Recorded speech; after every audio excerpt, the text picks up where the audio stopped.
네, 우리 한 3주간 계속해서 말씀 나눔 전에 우리 가족들의 여러 가지 정성껏 준비된 나눔이 있는데요. 또 오늘은 또 특별한 시간이 준비되어 있습니다. 장일경 예비 가족께서 예수님께 드리는 편지를 낭독해 드릴 텐데 함께 경청해 주시고 또 함께하는 마음으로 함께 해주시면 감사하겠습니다. 예수님, 저는 아직 당신을 잘 모릅니다. 그리고 당신께 기도하는 법도 잘 모릅니다. 그렇지만 부끄럽고도 약간 떨리는 마음으로 당신 앞에 손을 모아봅니다. 그동안 저는 신이 존재한다는 사실을 의식하지 않고 살아왔습니다. 이 세상의 모습을 보면서 신의 질서나 정의가 있다고는 생각할 수 없었습니다. 신의 존재를 믿는 사람들은 또는 믿으라고 하는 사람들은 어렵고 괴로운 현실을 바꾸거나 싸우려 하지 않고 도피처를 찾거나 눈을 돌리게 만들려고 하는 이들이라고 생각해 왔습니다. 그래서 그런 나약하고 위선적인 사람들과 그의 삶의 태도를 경멸하기까지 했습니다. 제가 언제나 당당하게 늘 세상과 맞서 싸웠기 때문이 아니었습니다. 오히려 그렇게 살고 싶었지만 그렇게 살지 못하고 패배하고 좌절하고 타협하고 분노하고 슬퍼하며 산 시간이 훨씬 더 길 것입니다. 그러나 또한 그래서 제 삶의 무게 때문에 당신 앞에 나가서 저를 돌봐달라고, 저를 도와달라고, 저를 구해달라고 빌고 싶지는 않았습니다. 세상을 바꾸고 저마다의 삶의 무게를 견디는 일은 스스로 할 일이라고 생각했기 때문입니다. 지금도 그런 생각은 변함이 없습니다. 그런데 달라진 점이 있습니다. 제가 알고 있던 기독교와 기독교인의 모습은 진짜가 아니라는 것입니다. 참된 기독교인은 잘못된 세상을 외면하거나 그 세상의 편승의 이익을 추구하는 사람들이 아니라는 것을 알게 되었습니다. 예수님을 닮고 싶은 사람은 가난하고 병든 이웃을 사랑하는 것만이 아니라 세상의 근본 질서를 회복하기 위해 세상의 악과 강력하게 싸워나가는 사람들이라는 것, 그리고 그 싸움의 원동력은 분노와 증오가 아니라 사랑과 평화라는 것, 그리고 그런 사랑과 평화는 예수를 믿는 것에서, 정확한지는 모르겠으나 신이 우리를 스스로를 죽일 정도로 사랑하신다는 것을 믿는 것에서 나온다는 사실을 알게 된 것입니다. 물론 제 자신 아직 그런 믿음이 굳건하지는 않습니다. 그러나 그렇게 살아가려는 사람들과 그들의 공동체를 접하게 되고 그 사람들에게서 흘러나오는 따뜻하고 온화한 빛에 마음이 끌렸습니다. 모두가 잘못된 세상에서 살아가는 것은 마찬가지인데 조급함과 분노가 차 있는 제 마음과 달리 그들에게는 여유와 관용이 보였습니다. 제 마음은 순간마다 흔들리는데 그들은 바위처럼 굳건해 보였습니다. 저도 그들처럼 살고 싶은 마음이 들었습니다. 그들의 삶의 태도와 사랑이 저를 위로하고 안아주는 느낌을 받았습니다. 세상과 싸우면서도 각박해지지 않고 오히려 더 너그러워지고 평안해지고 싶은 강렬한 소망이 그 빛으로 저를 나가게 합니다. 그래서 그 빛이, 그 사랑과 평화가 예수께 기인한 것이라면 용기 내어 당신을 제 마음에 맞아들이려 합니다. 예수님, 당신을 맞아들이는 것이 어떤 의미인지 저는 아직 잘 알지 못합니다. 세상의 가장 약한 자들을 섬기고 사랑하셨던 당신을 따라 살아가려는 것은 말로 할 수 없을 만큼 지극히 큰 부담이기도 합니다. 저는 그저 상식적인 세상을 바라는 이기적이고 나약한 인간이기 때문입니다. 그래도 빗방울에 옷이 젖어가듯 당신과 당신을 믿는 이들의 사랑 안에서 제 마음에도 평안이 깃들기를, 고통과 슬픔에 직면하면서도 견뎌낼 웃음과 용기를 잃지 않기를, 그리고 아주 조금씩이나마 이웃과 세상에 도움이 되는 더 나은 사람이 되기를 소망합니다. 2017년 2월 19일 장일경 올림.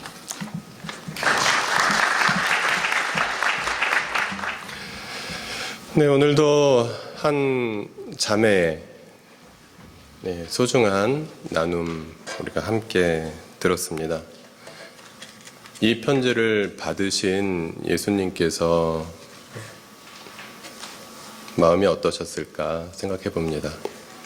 아마 기뻐하고 계시지 않을까 마음속으로 상상해 봅니다. 벌써 2017년 3월이 되었습니다. 올해가 된 지도 벌써 3개월이 흘렀는데요. 저에게는 올해를 맞이해서 3개월 동안 인생을 살아오면서 감사와 그리고 소망과 기도가 있습니다. 그것은 우리 교회를 통해서 예수님을 믿어볼까 하시는 분들이 조금씩 이 자리에 함께 하고 계시고 또 함께 예배하면서 조금씩 그 진리의 길을 함께 찾아가고 있다는 사실입니다. 그것이 감사하고 그것이 또 제가 목회자로서 그리고 이 교회의 여러분과 같은 공동체 가족으로서 참 감사하고 그리고 소원이 있다면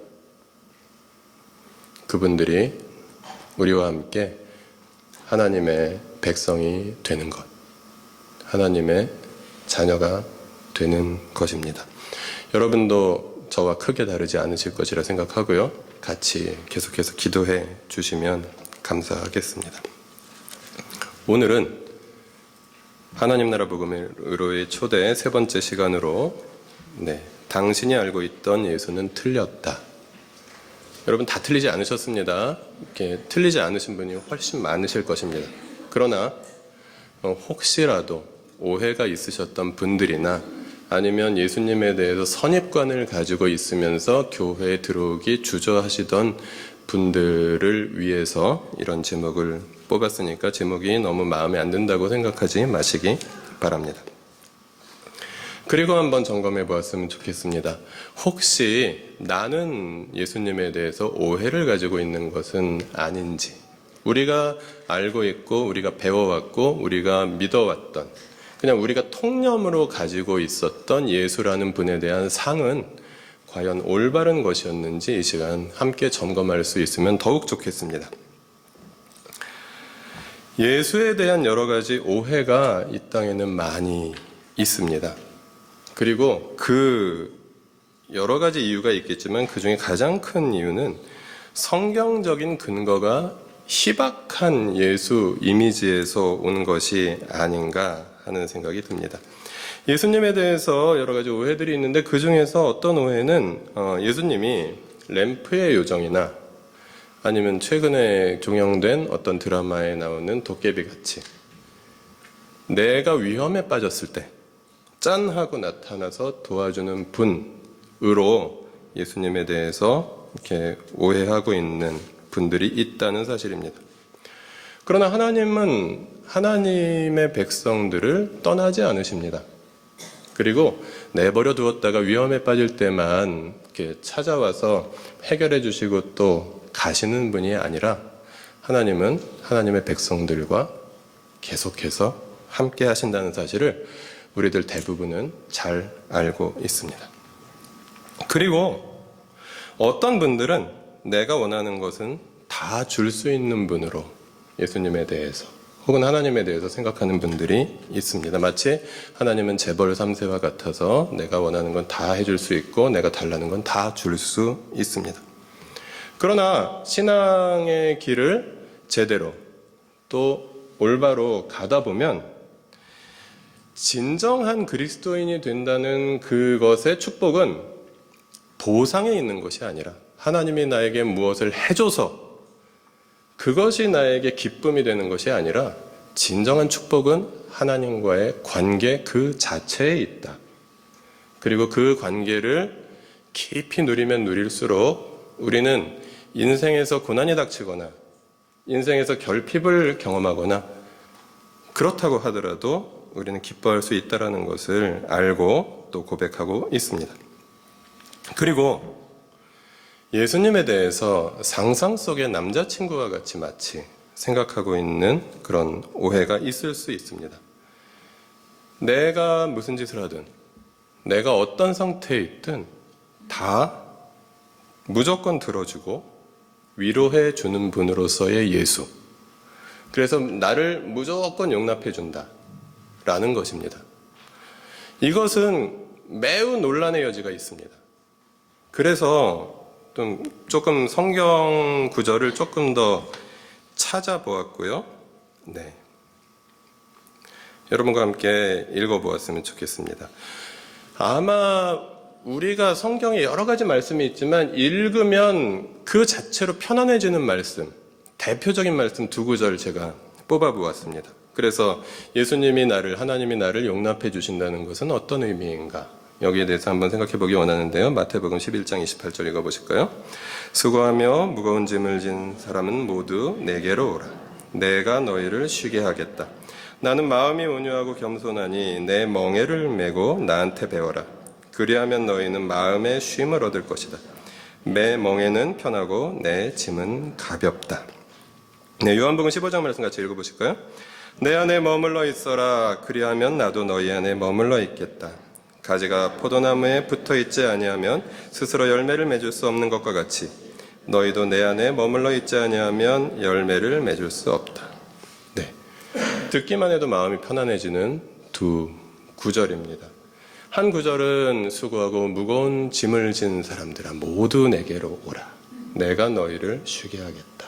예수님의 그 너그러우신 용납 그리고 그 부드러운 품, 그것을 우리가 느끼게 해줍니다. 그리고 요한복음 15장 말씀에서는 아름다운 그 포도밭에 그 풍성한 열매가 맺혀 있는 이제 그런 모습, 그와 같은 예수님과의 친밀한 관계를 우리에게 상상하게 해 줍니다. 근데 제가 약간 그 고딕체로 이렇게 편집해 놓은 부분이 있습니다. 뭐라고 말씀하고 계십니까? 내게로 와라.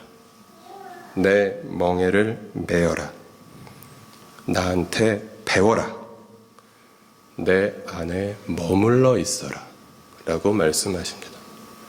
예수님께서는 우리가 어떤 상태에 있든지 그냥 그 상태 그대로 우리를 내버려 두시면서 다독거리시는 분이 아니시라 나에게 와라. 나에게 배워라. 내 안에 머물러 있어라. 라고 우리에게 요구하시는 분이시기도 하시라는 사실을 우리는 오늘 본문을 통해서 알 수 있습니다. 굉장히 여러분께서 좀 마음이 무거워지시는 표정으로 이렇게 별로 신빙성 없게 보시는 것 같아서 또 지난주 그 아이를 좀 소환해 보도록 하겠습니다. 한번 보여주시겠어요? 이 아이는 지금 일시적으로 지저분한 상태에 있습니다. 예. 저렇게 하루에 한 3시간 정도를 흙장난을 하고 나면 저 아이를 태우고 다니는 자동차는 흙먼지로 그 차량 내부가 가득하고 그리고 저 옷을 빨게 되면 아마 세탁기가 흙먼지로 막히지 않을까 싶습니다. 우리가 저렇게 일시적으로 지저분해진 아이를 사랑하는 방법은 무엇이겠습니까? 내가 너를 무조건 용납하니까 씻지도 않고 밥을 먹어도 되고 씻지도 않고 잠을 자도 된다라고 할 부모님은 아마 안 계실 것입니다. 저도 집에서 씻지 않고 잠을 자려고 하면 엄청나게 혼이 납니다. 네. 그럼 어떻게 해야 되겠습니까? 다음 보시면요. 네. 훨씬 깨끗해 보이시죠? 잘 씻기고 더러운 옷을 벗기고 그렇게 해서 또 배고플까봐 밥을 먹이는 그런 모습입니다. 예수님께서 우리를 용납해 주시는 것은 이와 같습니다. 하나님은 회개하는 자들을 용서해 주십니다. 그리고 당신의 자녀로 받아주십니다. 회개는 우리가 이번 시리즈 첫날 말씀 함께 나누었었죠. 회개는 그냥 하나님께 죄송합니다라고 정중하게 사과하는 것이 아니라 세상 나라를 향해서 가던 발걸음을 하나님의 나라를 향해서 돌이키는 것이다. 그래서 하나님 나라의 법을 따르는 삶을 선택하는 것이다. 라고 우리가 함께 나누었었습니다.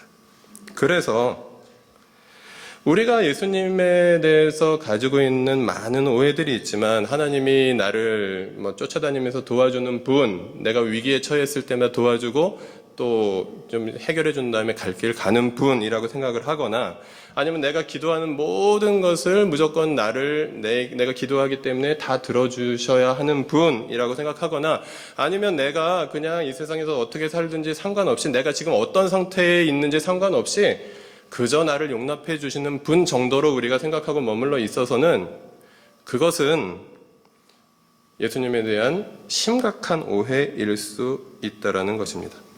이것을 저는 내가 복음이라고 이야기할 수 있을 것 같습니다.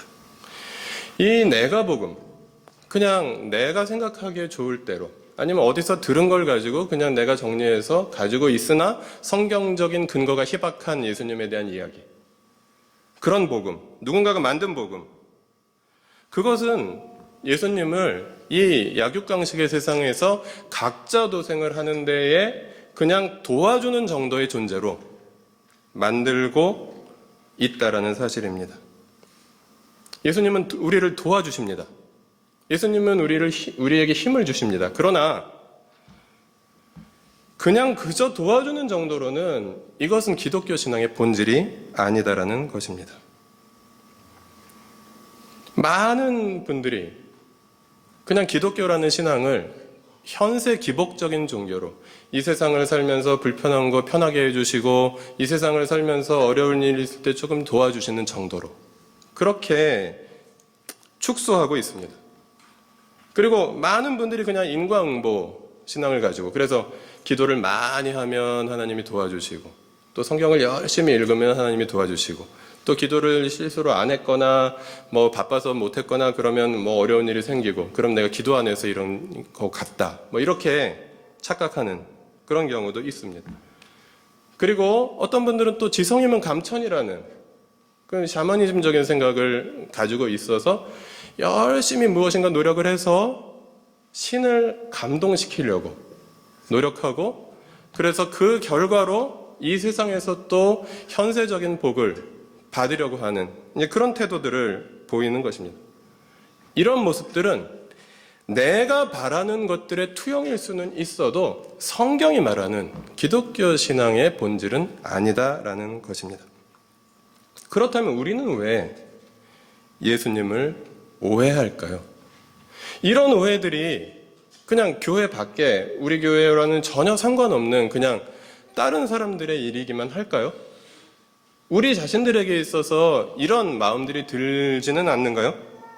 우리가 예수를 오해하는 이유는 가장 먼저는 성경을 모르기 때문입니다.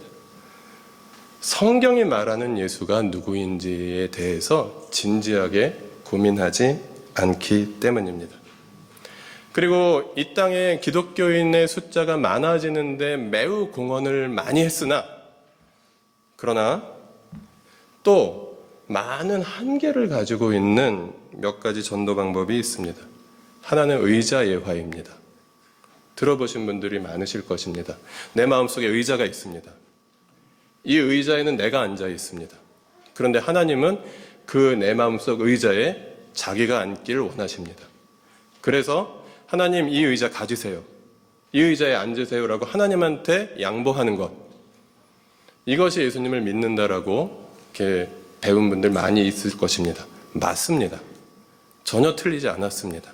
그러나 거기에 그냥 머물러 있어서는 그냥 예수님을 이제 믿기 시작한 어린아이와 같은 신앙 정도라는 것이죠. 또 다른 예화로 다리 예화가 있습니다.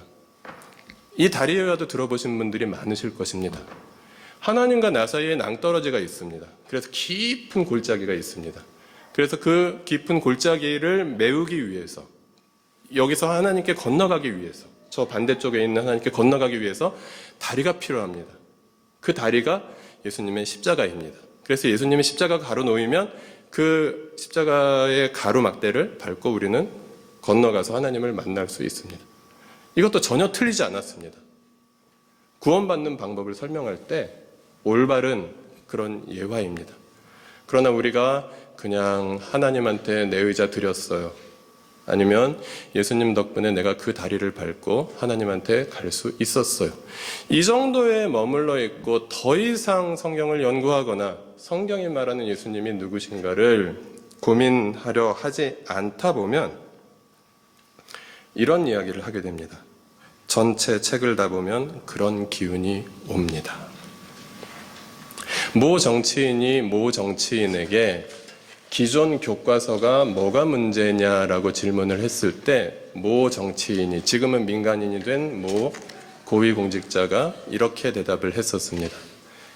전체 책을 다 보면 그런 기운이 옵니다. 네. 우리가 성경에서 예수를 만나는 방식이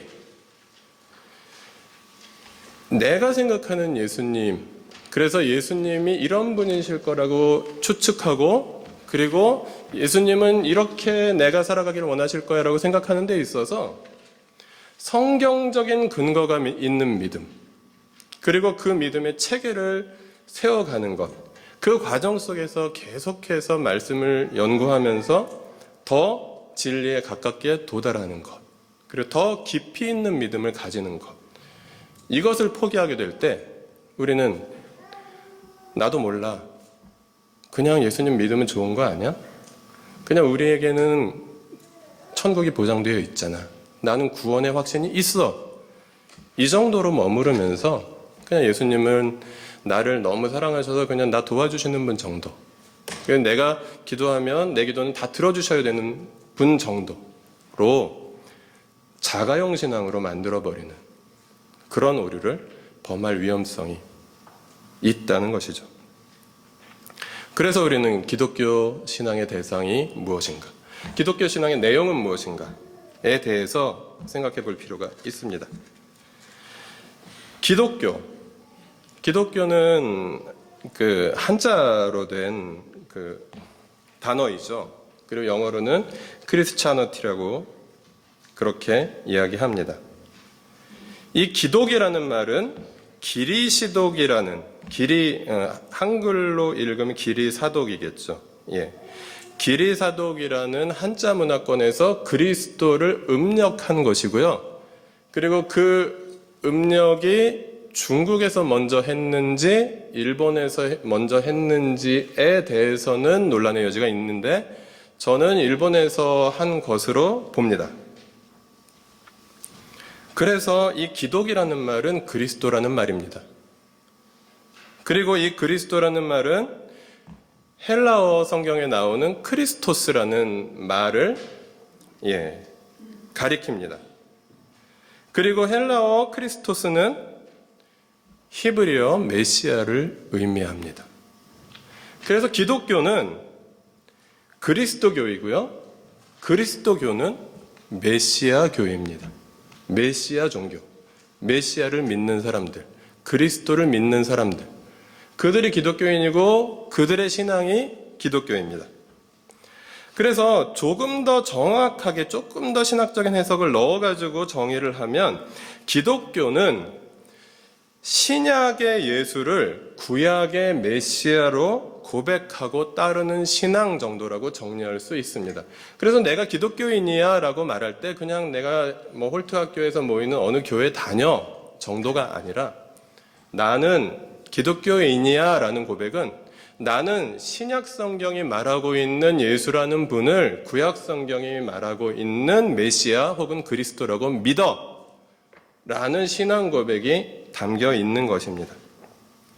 그러면 예수가 누구인지를 신약 성경을 통해서 찾아보아야 하고요, 구약 성경을 통해서 그리스도가, 메시아가 어떤 분이신지를 찾아보지 않으면 그냥 예수는 좋은 분일 뿐입니다. 그냥 나를 위해 희생하신 분일 정도일 뿐입니다. 그래서 올바른 신앙을 가지기 위해서 우리는 우리의 신앙의 내용과 근거의 체계를 성경에서 찾아야 한다라는 것이죠. 그래서 기독교 신앙의 내용과 근거는 특별히 우리가 함께 공유하고자 하는 프로테스탄트 신앙의 내용과 근거는 교황에게 있지도 않고 성직자에게 있지도 않고 목사에게 있지도 않고 오직 성경에 있습니다. 올해가 또 종교개혁 500주년이 되는 또 해이기도 하고요. 성경을 통해서 예수를 만나고 성경을 통해서 신앙의 체계를 세우는 사람들이 기독교인들이라는 것입니다. 그래서 우리가 믿어야 하는 예수는 다른 예수, 누가 말하는 예수가 아니라, 어디서 우리가 배운 예수가 아니라 성경이 증언하는 예수여야 한다는 것입니다. 제가 이렇게 말씀드리는 것조차 이게 맞는 말인지 틀린 말인지 여러분께서 성경을 찾아보시면서 고민하시면서 질문을 던지시면서 확인하셔야 된다는 말씀입니다. 먼저 구약 성경이 기다리던 예수. 구약 성경은 예수에 대한 책입니다. 그런데 구약 성경이 기다리던 예수는 메시아입니다. 근데 그 메시아는 세상의 통치자들과 전혀 다른 존재로서의 메시아다라고 구약 성경은 이야기하고 있습니다. 대표적인 구절로 이사야 61장 말씀 같이 읽어보실까요? 주님께서 나에게 기름을 부으시니 주 하나님의 영이 나에게 임하셨다. 주님께서 나를 보내셔서 가난한 사람들에게 기쁜 소식을 전하고 상한 마음을 싸매어주고 포로에게 자유를 선포하고 갇힌 사람에게 석방을 선언하고 주님의 은혜의 해와 우리 하나님의 보복의 날을 선언하고 모든 슬퍼하는 사람들을 위로하게 하셨다. 네, 이런 분이 오신다라는 것이 구약 성경의 전체 메시지의 요약입니다. 그리고 그분은 조금 더 구체적으로 우리가 살펴보면 이스라엘이라는 히브리 노예들, 이집트에서 종살이 하던 히브리 노예들의 역사 속에서 그들이 고난 속에서 갈망하던 구원자였다라는 것입니다. 아모스 9장 말씀 같이 읽어볼까요? 그날이 오면 내가 무너진 다윗의 초막을 일으키고 그 터진 울타리를 고치면서 그 허물어진 것들을 일으켜 세워서 그 집을 옛날과 같이 다시 치워놓겠다. 내가 사로잡힌 내 백성 이스라엘을 데려오겠다. 그들이 허물어진 성읍을 다시 세워 그 안에서 살면서 포도원을 가꾸어서 그들이 짠 포도주를 마시며 과수원을 만들어서 그들이 가꾼 과일을 먹을 것이다. 내가 이 백성을 그들이 살아갈 땅에 심어서 내가 그들에게 준 이 땅에서 다시는 뿌리가 뽑히지 않게 하겠다. 주 너의 하나님이 말씀하신다.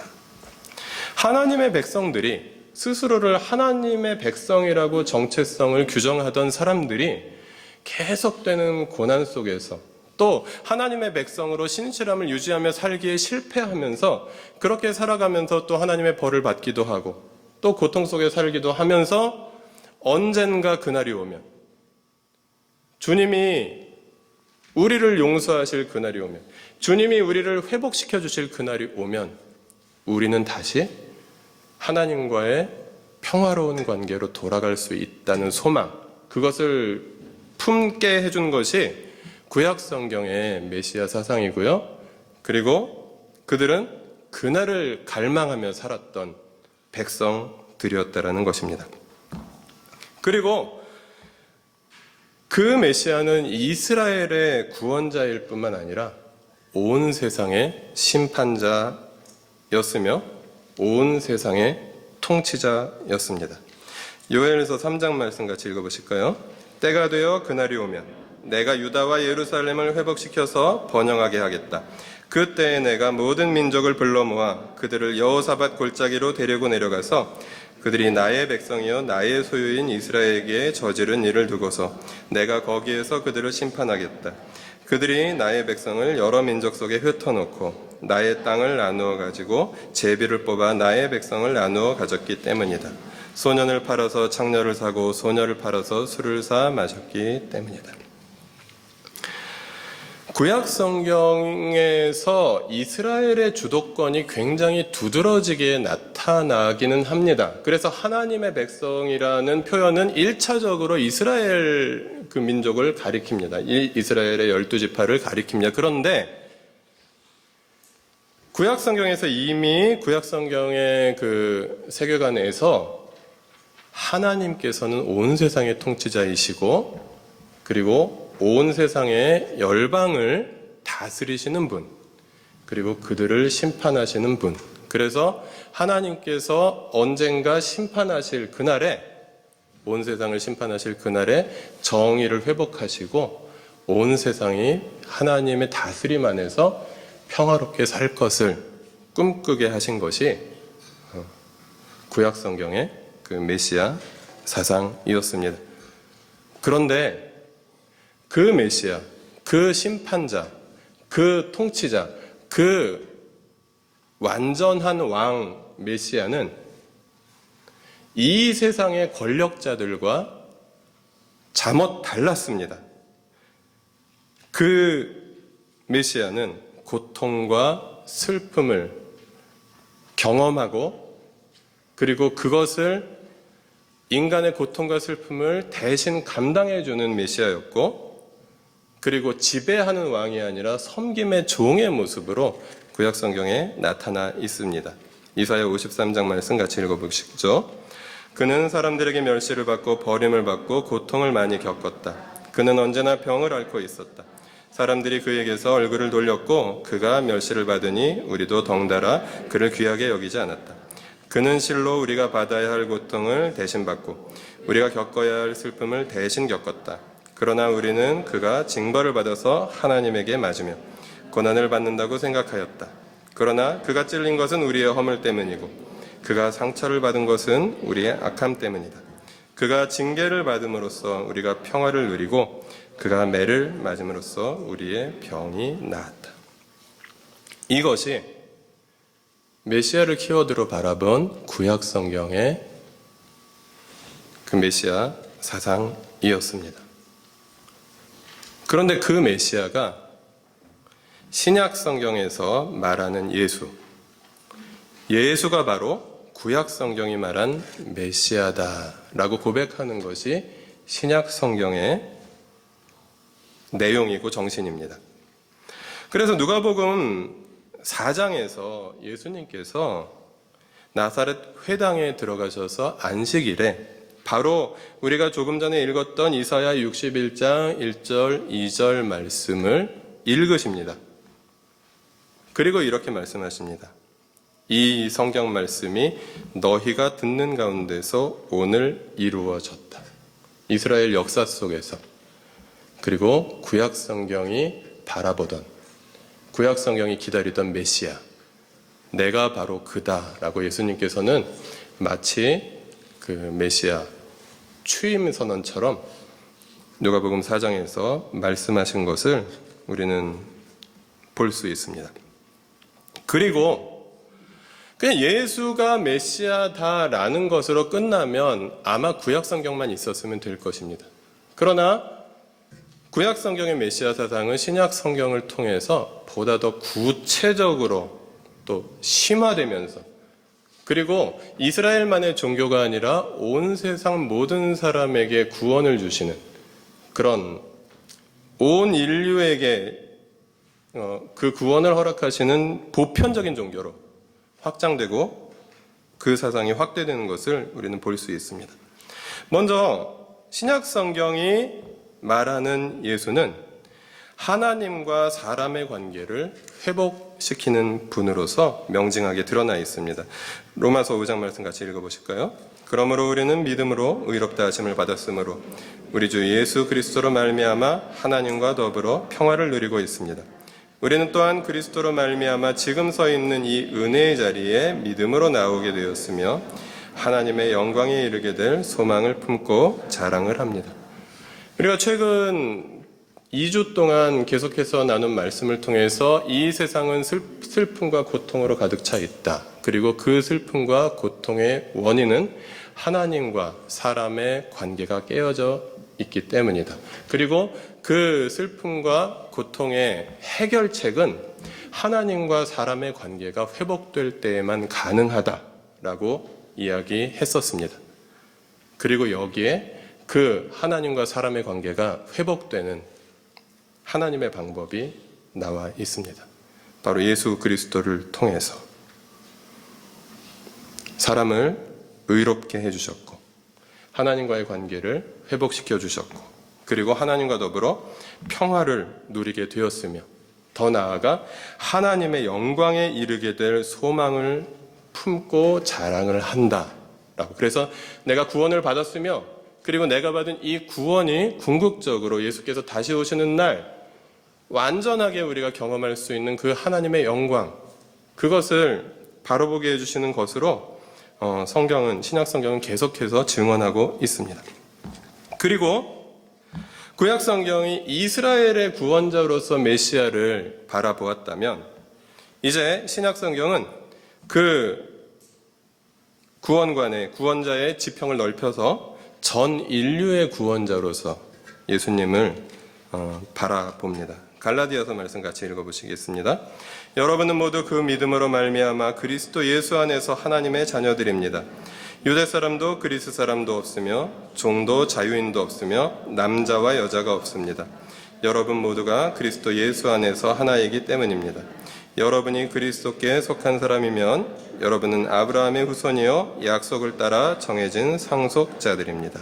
네, 구약 성경에서 하나님의 백성이 되는 길은 유대인이 되는 길이었습니다. 그러나 구약 성경은 그렇다고 해서 폐쇄적이지 않습니다. 누구나 유대인이 되고자 하는 사람들은 유대인이 되게 해주셨었습니다. 근데 신약 성경에서는 이제 유대인이 될 필요 없이 누구나 예수 그리스도를 통해서 하나님의 백성이 된다라고 선포해 주었습니다. 그래서 그것은 모든 차별이 철폐되는 것이었습니다. 유대인과 비유대인 간의 차별 뿐만 아니라 남자와 여자 그리고 종이나 자유자와 같은 그런 신분 간의 차별도 철폐되어 있는 모든 사람을 하나님 앞에서 동등한 존재로 세워주시는 그런 전 인류의 그 보편적인 구원의 모습을 우리는 신약 성경을 통해서 바라봅니다. 그분은 또한 십자가에 달리고 부활하셔서 그리고 다시 오셔서 온 세상을 회복시키는 분으로 신약 성경에서는 고백하고 있습니다.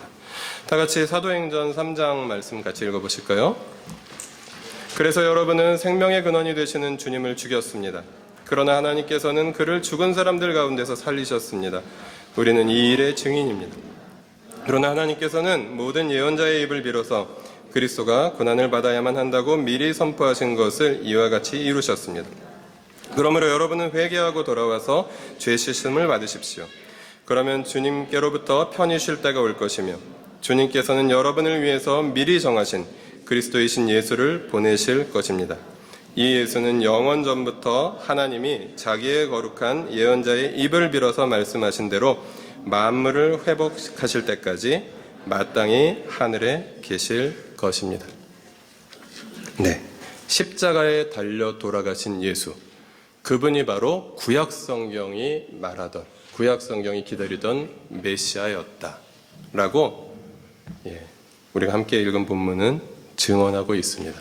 그런데 그분은 십자가에 달려 돌아가신 것으로 그냥 우리의 마음을 아프게 하고 우리가 너무나도 죄송하게 만드는 그 크신 희생을 우리에게 주신 분만으로 끝나지 아니하였고 그분은 다시 살아나셨다.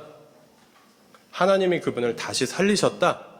이것이 초기부터 가지고 있었던 그리스도인들의 믿음이었습니다. 그리고 그분은 다시 오신다. 그래서 만물을 완전히 회복하신다. 라는 것이 초대교회 때부터 그리스도인들의 믿음이었습니다. 그런데 오늘날 그 깊은 차원들을 제대로 만나지 못한 많은 그리스도인들이 있습니다. 그래서 그냥 우리는 구원받았어. 그냥 이것으로 끝나는, 구원의 확신이 있느냐 없느냐 정도로, 그냥 내 마음 의자를 하나님한테 줬느냐 안 줬느냐 정도로, 내가 그 다리를 건너느냐 안 건너느냐 정도로 그냥 거기에 머물러 있으면 역사 속에서 온 우주를 통치하시는 그 하나님의 계획이 어떤 것이었는지, 그래서 2000년 전에 저 팔레스타인에 오셨던 예수라는 분이 가지는 그 역사적인 위치와 그분의 또 정신이 어떤 의미였는지 깊이 있게 묵상하지 아니하고 그냥 교회 다니고 그냥 하나님 좋은 분이시고 그 정도로 머물러 있으면서 그냥 이 세상에서 각자 도생하고, 그래서 하나님께서 예수를 보내셔서 우리가 이 약육강식의 세상 속에서 살아남도록 도와주시는 분 정도로 그렇게 축소시키는 그런 한계를 우리가 많이 가지고 있었던 것을 또 우리가 반성하고, 그래서 예수를 따른다는 것이 무엇인가 재정립할 필요가 있습니다. 예수를 따른다는 것은 그래서 개인의 수호신이 생기는 것이 아닙니다. 예수라는 수호신을 우리가 가지게 되는 것이 아닙니다. 예수를 따른다는 것은 역사 속에서 하나님의 피조물로서 하나님께서 우리들 한 사람 한 사람에게 허락해 주신 인생의 참된 의미를 만난다는 것입니다. 그래서 우리는 내가 이 깨어진 세상 속에서 어떻게 예수를 따를 것인가 고민합니다. 그리고 성경을 통해서 그 답을 찾아갑니다. 그리고 그 답을 찾아가면서 그 길에 헌신합니다. 그들이 그리스도인들입니다. 그래서 그들은 처음에 하나님께서 사람을 창조하셨을 때의 그 하나님의 모양과 형상을 따라 지음받은 존귀한 모습이 회복되어 갑니다. 그리스도의 손길로 내 인생이 다시 빚어져 가는 것을 경험합니다. 내가 회복되어 가면서 그리스도와 함께 세상을 회복해 가기 시작합니다. 그것이 기독교 신앙입니다. 그리고 함께 예수를 따르며 함께 세상을 회복하며 함께 나이 들어갈 멋진 친구들이 생깁니다. 옆에 있는 분들 잠깐 쳐다보세요. 멋지지 않으세요? 만약에 우리가 친구도 없이 공동체 가족들도 없이 혼자서 예수님 믿어야 한다면 그래도 해야 할 길이고 가야 할 길이겠죠. 그러나 우리에게 이렇게 소중한 친구들, 형제 자매들을 허락해 주셨습니다. 그래서 함께 갑니다. 그래서 우리는 서로를 가족이라고 부릅니다. 형제라고 부릅니다.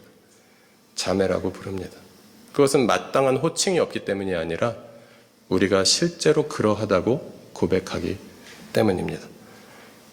우리 모두가 한 하나님의 자녀이기 때문입니다.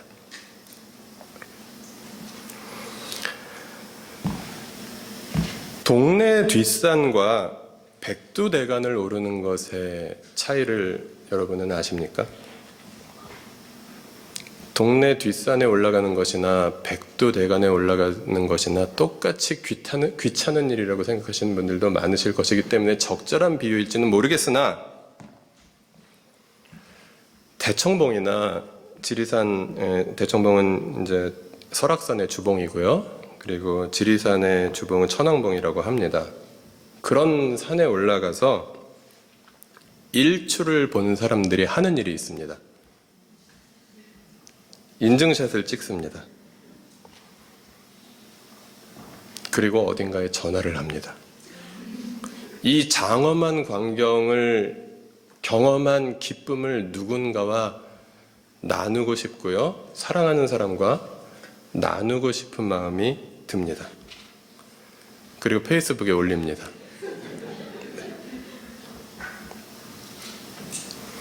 예, 등산 한번 간 사람들도 이러는데 우리가 예수를 통해서 하나님의 나라를 경험했다면 우리에게 어떤 일이 일어날까요?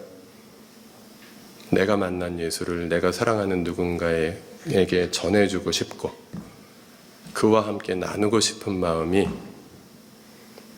설악산 간 마음보다 적어도 더하면 더했지 못하진 않을 것 같습니다.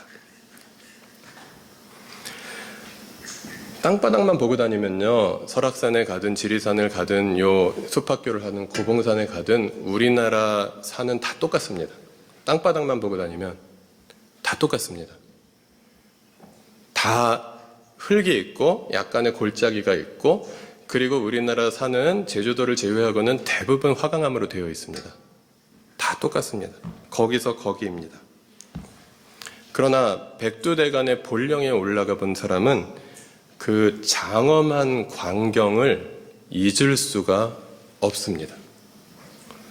우리가 기독교 신앙을 가진다는 것, 우리가 예수를 통해서 하나님 나라의 그 광경을 바라본다라는 것은 매우 장엄한 일이다라는 것입니다. 그래서 우리가 믿는 이 기독교 신앙은 그냥 예수님이 좋은 분이라서 나를 위해서 희생도 해주셨고 나를 좀 조금 도와주시는 분 정도가 아니라, 예수님께서 하나님 나라를 시작하셨다, 그리고 내가 예수님을 통해서 하나님 나라 백성이 되었다, 그리고 예수님께서 다시 오실 때 그 하나님 나라가 완성될 것이다, 그리고 그때 내가 나의 친구들과 함께 하나님의 영광을 바라볼 것이다 라는 소망을 가지게 되는 것입니다. 이것이 성경적인 기독교입니다. 열심히 기도하면 신이 감동을 해서 축복을 주신다라는 이야기는요, 그것이 거짓말은 아니지만 기독교 신앙 아니라도 모든 종교에 다 있는 이야기입니다. 그것은 인간의 그냥 그 약함과 소망이 반영된 것들이고요. 물론 우리가 열심히 기도하면 하나님이 들어주시죠. 그런데 그것이 전부가 아니다라는 것입니다. 세상 모든 종교가 말할 수 있는 정도의 자가용 신, 인과응보의 신, 각자 도생을 잘하게 해주는 신 정도가 아니라 성경이 말하는 메시아, 구약 성경의 백성들이 꿈꾸었고, 그리고 신약 성경의 초대교회 성도들이 고백했던 예수, 그분을 따르는 길, 그 길을 우리가 시작하라고 주님께서는 우리를 하나님의 나라로 초대하셨습니다. 교회 잘 다니는 것, 술, 담배 안 하는 것, 그냥 주일 성수와 11조 정도 잘하는 것이 아니라 너희는 하나님 나라 백성이다. 나와 함께 이 세상을 회복하자라고 예수님께서는 우리를 부르셨고, 그리고 지금도 우리를 초대하고 계십니다. 그 초대에 여러분 기쁘게 반응하시며 함께 옆에 계신 친구분들과 함께 주님이 다시 오실 그날까지 이 길을 기쁘게 걸어갈 수 있기를 바랍니다.